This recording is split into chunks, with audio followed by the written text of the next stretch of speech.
Hi hello வணக்கம். நாம் இப்போது காரோட பிக்னர், அதாவது பயிற்சியாளரை பற்றி நம்ம இப்போ பார்க்க போகிறோம். அவங்க ஏன் செப்பலை ரிமூவ் பண்ணிவிட்டு ஓட்டுங்க அப்படின்னு சொல்கிறாங்கன்னா, அதுக்கு ஒரு ரீசன் இருக்குது. வண்டி ஓட்ட தெரிஞ்சவங்க, எக்ஸ்பீரியன்ஸ் டிரைவர்லாம் அந்த ப்ராப்ளம் வராது.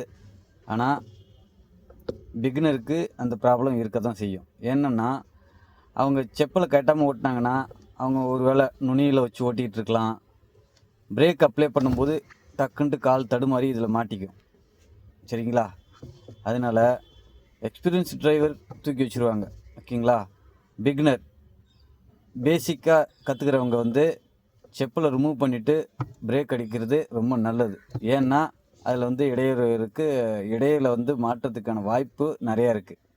சரி, அப்புறமா நம்ம இப்போ பார்க்க போகிறது பைபாஸில் பிரேக் அப்ளை பண்ணிவிட்டு கிளட்ச் அழுத்துறதா, இல்லை கிளட்ச் அழுத்திட்டு பிரேக் அப்ளை பண்ணுறதா அப்படிங்கிற டவுட் இருக்கும் பைபாஸில், பொதுவாக டிரைவிங்லேயே.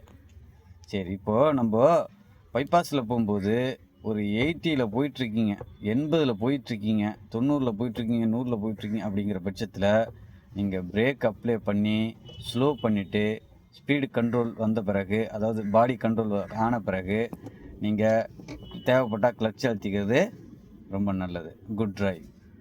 இதுவே நீங்கள் சிட்டிக்குள்ளே ஓட்டிக்கிட்டு இருக்கீங்க, அப்போது கிளட்சை அழுத்திட்டு பிரேக் அழுத்துறது ரொம்ப நல்லாயிருக்கும். அப்போ தான் கியர் இடித்து ஆஃப் ஆகாமல் இருக்கும்.